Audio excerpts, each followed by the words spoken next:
y'all, welcome back to Spirit of the Outdoors. Y'all see I done had to get my personal shade tree out and wear it around. It done got hot down here in Mississippi.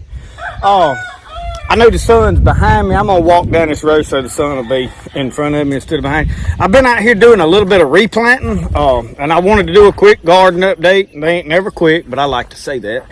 I planted in some more tomatoes. This is a variety Black Cream and then Big Rainbow right here. I put them under this trellis. I had a few peppers that I started late and I spotted them in. I've got some cayenne here. I planted some basil back there and some cowhorn. I got one more habanero I planted because we're going to make a lot of salsa. I've got a lot of tomatoes, so you need a lot of pepper to make salsa. Salsa is a big hit here. In fact, we go through more salsa probably than we do canned tomatoes. But anyway, everything's doing well. I wanted you to see how I stuck my other tomatoes. I put a stick like every other or a third tomato plant, and I run string down it, and I'll turn the camera around in a minute.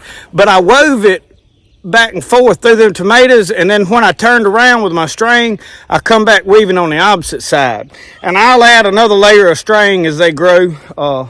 And every time I got to a stick right here, I just wrap round and round it to keep it pulled tight. But I just wanted to give you an update, mainly on the no-till, how it's going, my opinions on it. In this bed right here with the squash, seems to be doing well. So let me set the camera up and we're going to talk about it. Now right here behind me, this is my squash, and I've got, well actually this is zucchini on this end, but then I've got striped squash that Mr. Jimmy Honeycutt sent me. I've got yellow zucchinis, and then I've got crookneck squash. I've got butternut squash, and the butternut squash is more of a cold weather plant. So you see a lot of yellowing on them, and I've been struggling. They're really not the ideal climate this time of year for those. But they are producing. I do have a few butternut squash, so it's a win. They're not ideal.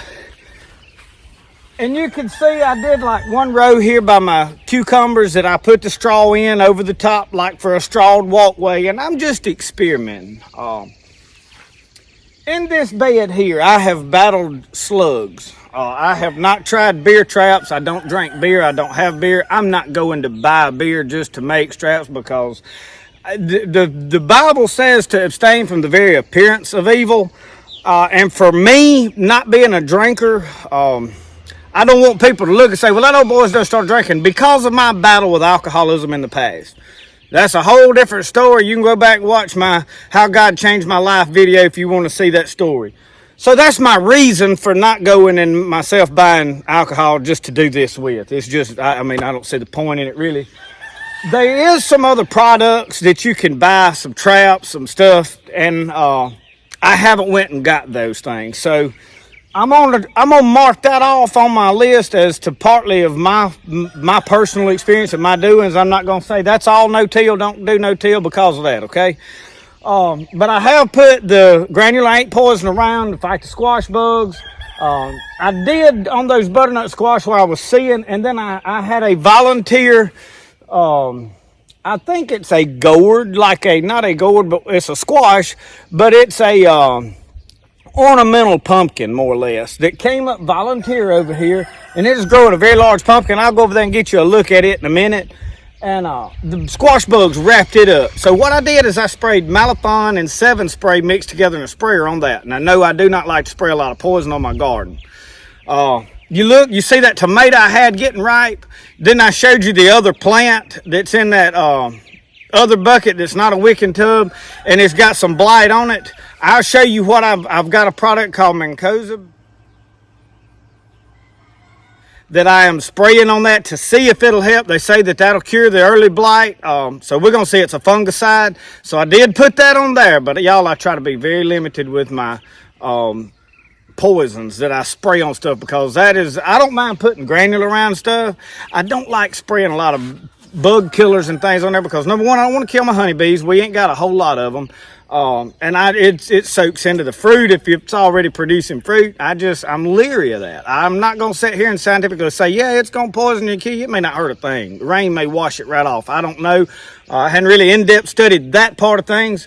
So that's my reason for all of that. But as far as the grass and the weed, it has really suppressed stuff here. But you have to go in and hand pull it. You can't just walk around with a hoe and chop stuff down and rake it up, clean it out when you get time. So I really don't like that. I like to take a hoe and clean around my stuff. I like to take a tiller and till in. And I'm going to tell you my reasoning for tilling. Now, my tiller's broke down over here, but let's go look at the corn and let's discuss this. Y'all, my poor old tiller right here behind me, I about pulled the string out. I don't know, the carburetor, I got to take the carburetor off and clean it out. It wouldn't crank the last time I went to use it. So it's sitting over here and I can't use it anyway. So you can see right here behind me where I took a hoe and went down this tomato row. This is a new set of tomatoes. I've got 2 beds of tomatoes. I've got a row right over here full of tomatoes I've already stuck in, and I've got a little row right here. So I've got plenty of tomatoes coming on. But you can see how I went through and hoed it, and I need to take a tiller. I would love to take a tiller and go down through there and till it, and I'll tell you why. Okay, right here behind me, this is my no-till corn. This is what I planted through. I matted down wheat. It has not been plowed or tilled in a little over a year. Well, I take that back. It did get lightly run over just to break the very top up to accept the seeds when I planted the wheat. I did not deep till it. I didn't go in and disc up no whole big thing around. But anyway, you see right over here, this is the first row of corn that I planted this year. I hand planted it with a dibbler. It's up doing well, but I have plowed over it.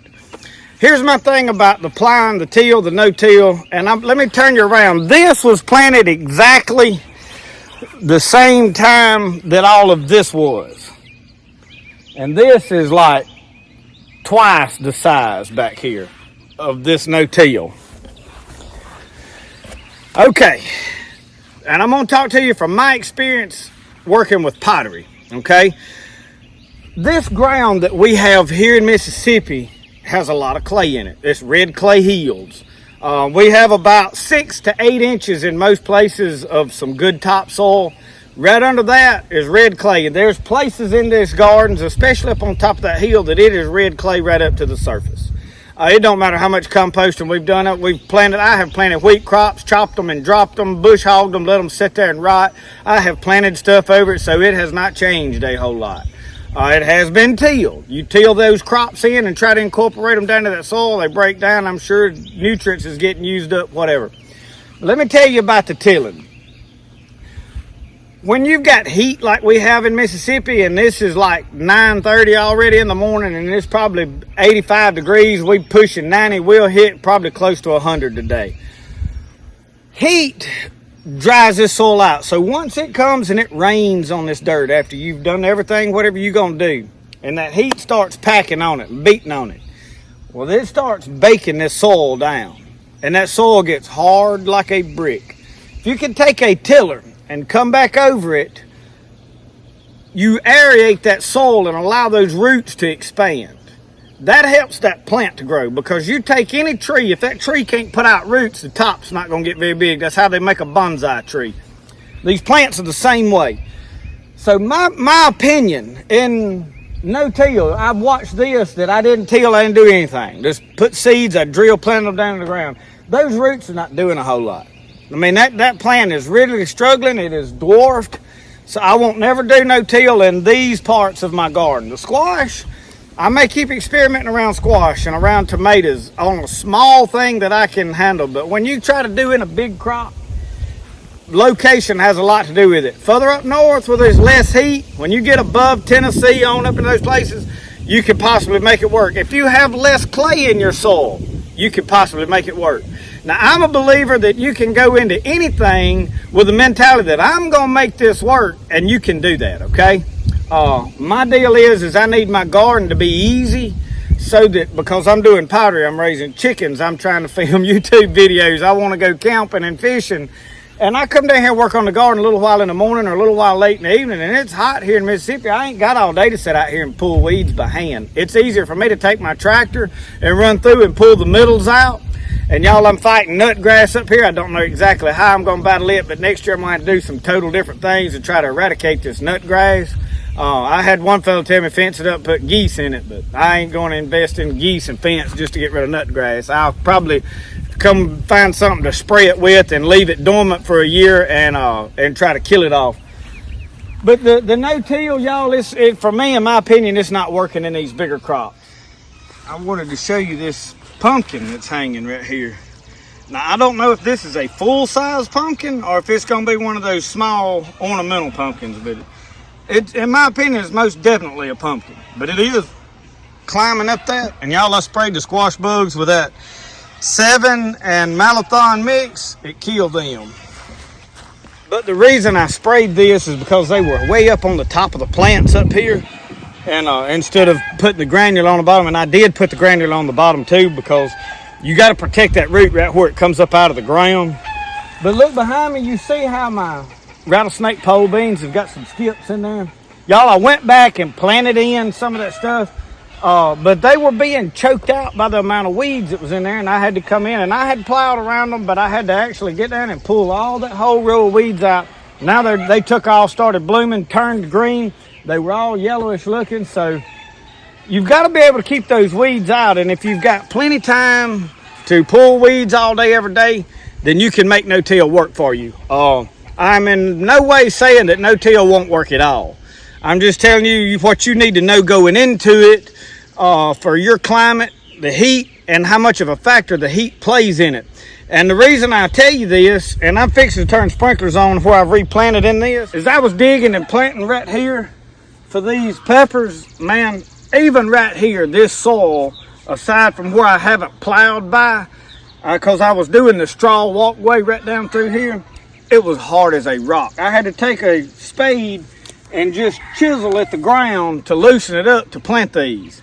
And that's what told me. I'm like, well, this, when it gets damp, rains on it, you water it, whatever, and that's even under the edge of this straw. So you say, well, yeah, but if you cover it up where the sun's not hitting on it, it won't dry out that bad. It did, because that heat is going right through all this stuff to a degree. Now, if you pile it really, really thick, you can do it, but I wasn't able in this big of a garden to put it that thick, not this year.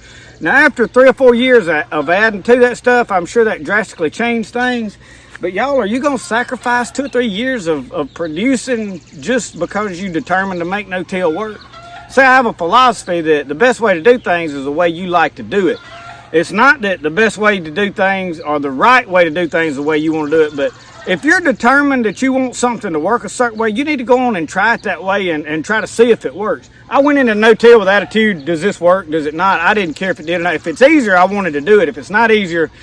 So over here, my squash, I can deal with that. I'm probably going to do no-till for those again. I like the setup. I like the straw in it. I've had to hand pull weeds, but I can't hand pull this whole garden, so you have to limit it to what you can handle. So anyway, we've got a few things planted in here. I've got probably more stuff than I know what to do with. And I'm fixing to go turn the sprinklers on and water this stuff in just because I have got some new plants. It's not ideal to water in the morning time up in the day because it's already really too warm, but I'm going to turn them on for a little while because this stuff needs watering. And it's rained a couple of times, but y'all, the rain is dissipating so fast. The ground needed it so bad, it soaked it up, and the plants are struggling. I've got some that's, you see, yellowing and stuff. But I wanted to show you what was going on. Peas, y'all, I had replanted some peas that didn't come up well. This year, you're going to need your produce. Y'all, groceries is out of sight. It's going to get worse before winter. Plant, put up everything you can put up, y'all. You're going to need it, I'm telling you. I'm trying to do everything I can. That's why I've got so many tomatoes and different things. Y'all, tomato soup goes a long way. I heard one guy say he was going to buy him a lot of peanut butter. He said he could feed a bunch of people with peanut butter. But I'm going to can a bunch of tomatoes, and I'm going to put up everything. We've been trying to figure out how to put up squash and zucchini. I've not had a lot of good luck freezing them, but my wife did batter some last night, put them on trays in the freezer, froze them, and they stayed blocked, and then she put them in bags and gonna refreeze them that way. That way they don't just turn to mush. So you got to learn and figure out how to do things. We're going to turn the sprinklers on, see if we can get this watered in.